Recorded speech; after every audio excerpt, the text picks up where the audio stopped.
শেষবারের মতো তার কণ্ঠে ছিল গাজার ফিলিস্তিনিদের উপর ইসরায়েলের নির্মম হামলা বন্ধের আহ্বান।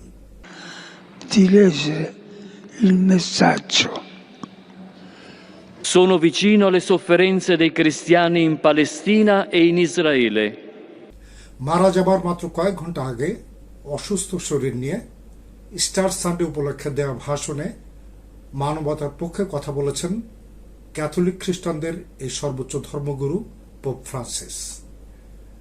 তার মৃত্যুতে শুধু বিশেষ কোনো ধর্মের মানুষ না, বরং বিশ্বের সব মানবতাবাদী কষ্ট পেয়েছেন।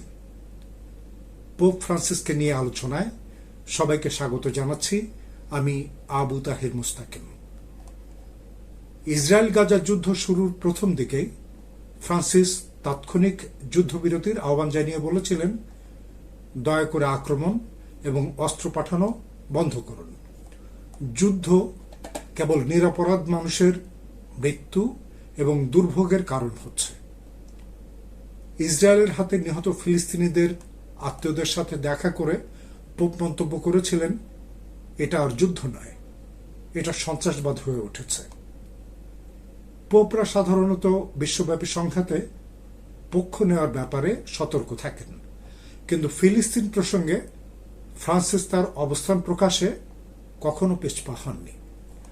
2013 সালে ক্যাথলিক চার্চ আনুষ্ঠানিকভাবে 1967 সালের পূর্ববর্তী সীমানায় ফিলিস্তিন রাষ্ট্রকে স্বীকৃতি দেয়।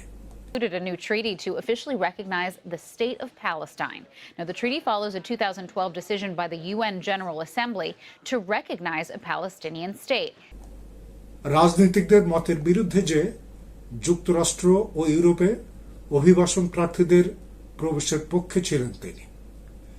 জীবনের ঝুঁকি নিয়ে ভূমধ্য সাগর পেরিয়ে যারা ইউরোপে পৌঁছেছেন তাদের স্বাগত জানিয়েছেন pope Francis. Syria, Libya, Iraq বা আফগানিস্তানের মতো যুদ্ধ বিধ্বস্ত দেশের মানুষ নিরাপত্তার জন্য কোথায় যাবে? রাজনীতিকদের সামনে সে প্রশ্ন ছুড়ে দিয়েছেন তিনি। এ দুনিয়া আল্লাহর সৃষ্টি, আল্লাহর বান্দারা তাদের প্রয়োজনে এই জমিনের যেখানে দরকার সেখানে যেতে পারবে বলে মুসলিম স্কলারদের নীতির সাথে মিলে যায় পোপ ফ্রান্সিসের বক্তব্য।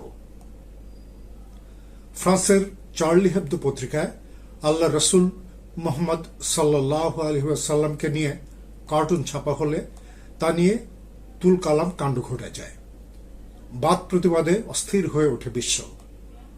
এ ধরনের কার্টুন ছাপাকে বাক স্বাধীনতার অংশ বলে দাবি করেন কেউ কেউ।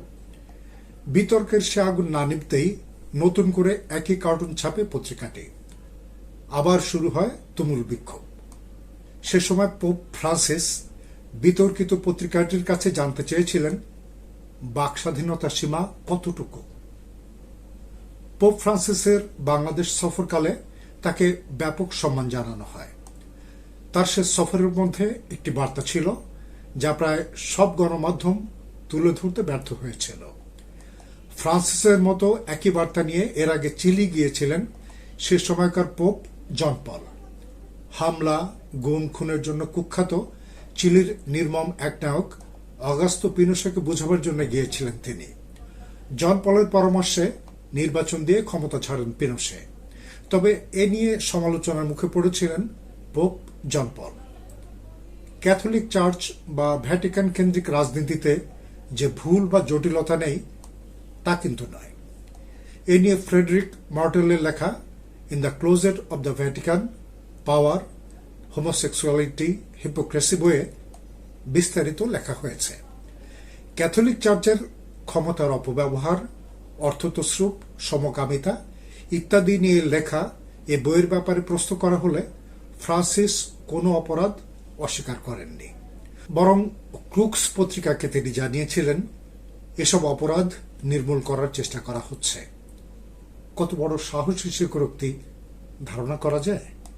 এ ধরনের সাহস থাকলে আরো বড় ধরনের কাজ করা যায়, আর তা করেও দেখিয়েছেন পোপ ফ্রান্সিস। চিরশত্রু যুক্তরাষ্ট্র ও কিউবার মধ্যে সম্পর্ক স্বাভাবিক করার উদ্যোগ নেন তিনি। যুক্তরাষ্ট্রের সে সময়কার প্রেসিডেন্ট বারাক ওবামাকে কিউবার সাথে সম্পর্ক স্বাভাবিক করার আহ্বান জানান পোপ ফ্রান্সিস। তার যুক্তি ছিল, কোনো দেশের উপর অবরোধ আরোপ করলে ক্ষমতাসীনরা আরামেই থাকে, আর ক্ষতিগ্রস্ত হয় সাধারণ মানুষ। ফ্রান্সিসের এই যুক্তি মেনে নেন বারাক ওবামা। পোপের যুক্তিতে সাড়া দেয় কিউবা কর্তৃপক্ষ। প্রায় ৬০ বছর পর স্বাভাবিক হয় কিউবা যুক্তরাষ্ট্র সম্পর্ক। পোপ ফ্রান্সিস মারা গেছেন, কিন্তু তার এসব ন্যায়পরায়ণ মানবতাবাদী কাজ ইতিহাস হয়ে থাকবে, অনুপ্রেরণা যোগাবে যুগ যুগ ধরে।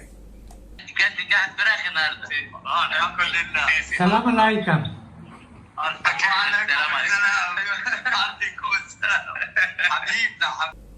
যারা এতক্ষণ সাথে ছিলেন তাদের সবাইকে ধন্যবাদ।